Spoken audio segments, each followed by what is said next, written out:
Hey,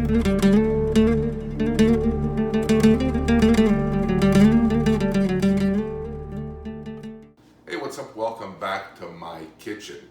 Today I've got the most amazing and easiest recipe for homemade mac and cheese that's a snap to make, it's no bake, and only uses a few ingredients, and it's gonna get done in like no time. It's very, very simple. It's all done using basically a mixing bowl and a pot for your water. Speaking of which, let me fire this up and get my water going. We have to bring this to a boil for our pasta. Now, here's the thing with this. There's all kinds of ways to make mac and cheese, and it's like a really delicious recipe. I get it. What I don't get is why it has to be so hard or it takes so long. You have that other stuff that comes in a box. It takes you like 10 minutes, 15 minutes, and you're done. Well, this is gonna take you the same amount of time. This recipe here will basically work as fast as your pasta takes to boil. So let's get the show on the road. Our pasta water is well on its way to boiling. First thing first, I'm gonna take my 2 cups of cream. I'm just gonna add it to my mixing bowl here. Get out of the way. I'm going to take my 3 cups of sharp cheddar and I'm going to put it in my cream. Now here's the thing, here's why I do this. The enzymes that are in cream will help soften the cheddar up, and while our pasta water comes up to a boil and our pasta is boiling, it's going to help break everything down here. Next is a little bit of sriracha, not much. For me, I like a little bit of heat. This is totally optional. You know what? If you're cooking for a bunch of wusses, that's fine, I get it. Just omit it. A little bit of yellow ballpark mustard. Again, for this, maybe half a teaspoon, something like that. A little bit of fresh cracked black pepper will go in this as well. I will not be adding any salt to this. There is plenty of salt between the cheeses and you don't need the extra. If you like and you can handle it, go for it. I, for this recipe, will not be adding any extra salt.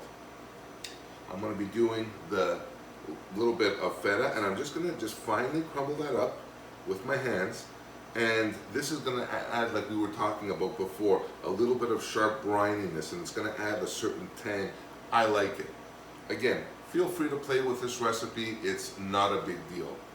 Let me just wash my hands real quick here. The next thing for this that we're going to do is, now I'm going to grate a little bit of the nutmeg. And again, this is total preference, how much you want to add or not add. For me, typically, I like to add about an 1/8 to a 1/16 of a nutmeg pod. And you just want that earthiness that it's going to give to this. It's absolutely fantastic. I personally love it. There you go.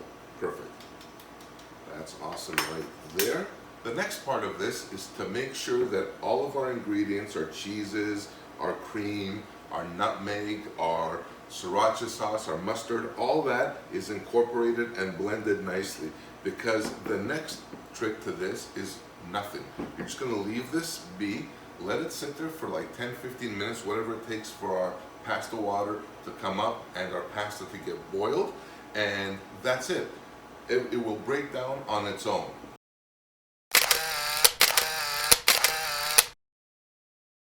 Alright, so now my pasta water's ready to go.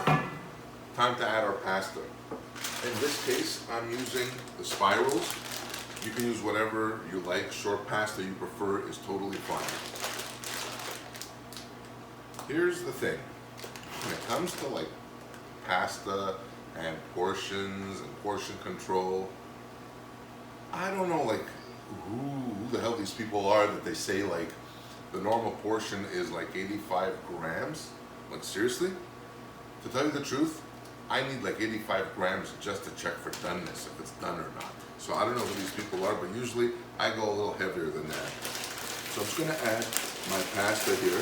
Again, I'm doing it for 2 people, so I'm not gonna go too crazy, but I don't wanna go chintzy on the portions either.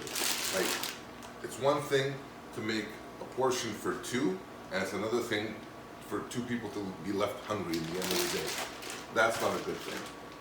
So, let me just grab this and perfect, give that a quick stir. Now, what I'm going to do here is just let this go for about 6 or 7 minutes until it's about al dente, maybe just a little bit more, and we'll take it from there. There are those that think that pasta should be done al dente, and that's great. I'm Greek. Greeks don't do anything al dente. Basically, we boil the shit out of it and, you know, until it's basically this mush. I don't take it quite there, but I will take it to the point where it's just at about a little past al dente.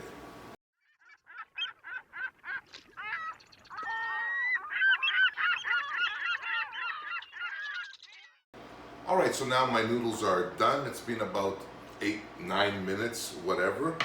Time to drain them, and I'm just gonna drain them right from this pot here into the sink. All right, I just drained my pasta noodles here. I didn't use a colander. Also, what I would do is I like to leave a little bit of the pasta water on the bottom, give it a little bit of moisture and whatnot. So here we go, time to make things happen. Remember our sauce? It's all mixed in nice. Time to add this in, just like that. There's nothing to this at all. And now with our hot pasta, just mix it all around. And mix everything. Oh my God, I can smell the sriracha, the mustard, the cheese. Absolutely amazing. Now, take this. What you're gonna do now is, now that it's stirred up, cap it and let it sit for like 5 minutes. Leave it alone. And that's it. Now here's the thing. I just capped this off, but because I'm really hungry and I want to try some regardless of whether it's sat for a few minutes or not, I am going to give it a whirl now. And everything, oh my gosh, everything is just melting down. And the cheese sauce is literally just melting away. And that's all you do, is you just let it sit there, nothing else. Try this.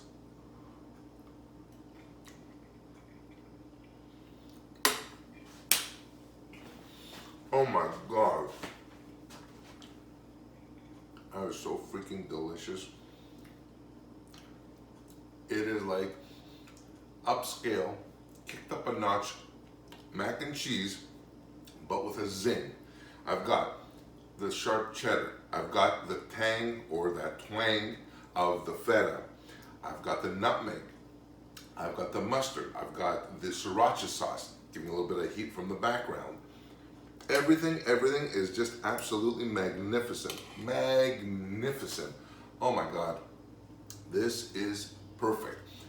My friends, that is it for this episode. I hope you try this. I really do. It's like so easy to make and so delicious. And it's for 2. You don't have to cook for like a gazillion people for a recipe to come out really decadent and comforting. And that's what this is about. So smash that like button, subscribe if you haven't already, share this with your friends, make this, double up the recipe and make this for a crowd.